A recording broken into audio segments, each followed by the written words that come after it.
Hello friends, my name is Jay from thesmartupstart.com, and this video is a brief tutorial on how to use the smartupstart.com's financial projections creator. Now, if you're wondering what our financial projections creator is, it is an easy to use Microsoft Excel or Google Sheets spreadsheet that allows you to quickly create financial projections for your business. There's no special programming that's needed.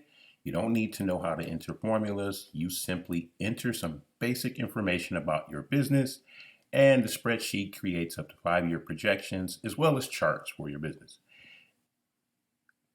In this tutorial, we will cover the basics on using the financial projections creator and how you can quickly create financial projections for your business. Then we'll go into some details for businesses that may have some more specific needs. And from there, we'll go into where to get help if you have any questions on using the projections. With that being said, we'll dive right into it. Now, you'll notice right here that the page that we're on is our start page. But before we get started on the start page, I just want to really quick bring your attention to our manual page. If you click here on the bottom left where it says manual, it will bring you to a manual page where it has step-by-step instructions on how to use the spreadsheet. So if any of this information gets lost upon you, you can easily click on the manual sheet, or you can simply watch this video over. Now, the financial projections creator begins with the start page. This is where you will enter the overwhelming majority of your information, and if you have a really simple business plan, this is where you will enter all of the information.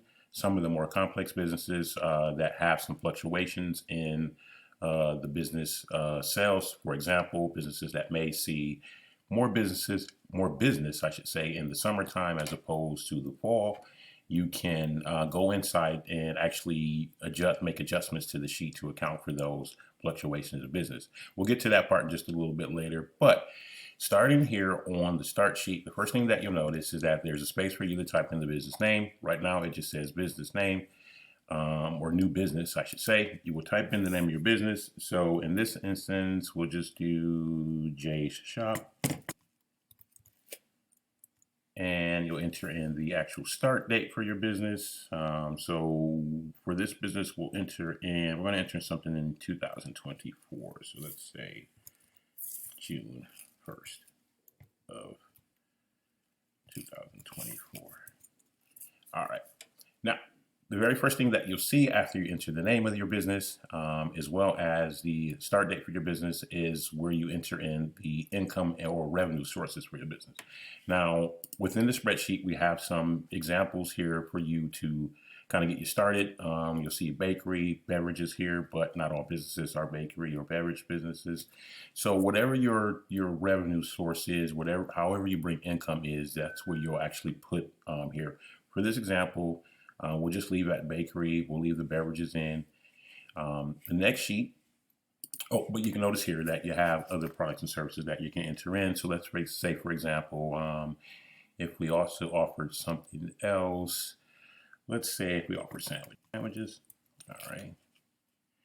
Now from there, you can enter an income. Right now it has $5,000 monthly for sandwiches. I'm going to adjust that to that for sandwiches.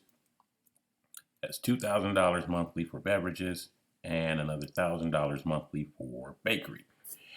Now from there, what you would do is simply for each product or service category, depending on how you want to do it, you would simply enter the name here, and just to the right of it, you would enter in what you expect to be your monthly revenue from that service or product. Now, again, I mentioned that you can go in and make adjustments based off of like seasonal fluctuations, but this basically gets you started with entering in what you expect your monthly revenue to be for each product or service. From there, you can enter in, this is just to the right, I'll move my cursor here.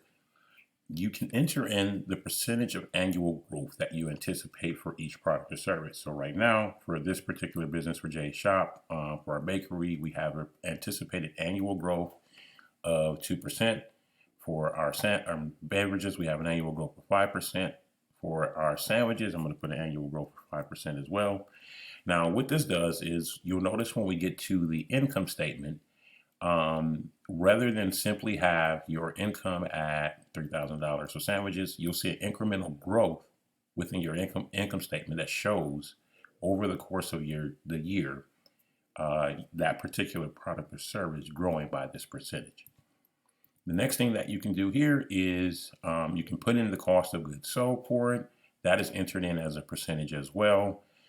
So whatever the cost of goods sold for that particular product or service, you'll enter that in as a percentage. And then what the spreadsheet does is it calculates that in as well when it comes to the income statement. All of those things you'll see when we actually get to the income statement as well. So what you do is you simply enter in that information for every product or service that you have. And once you're done, we'll scroll down next to our operating expenses.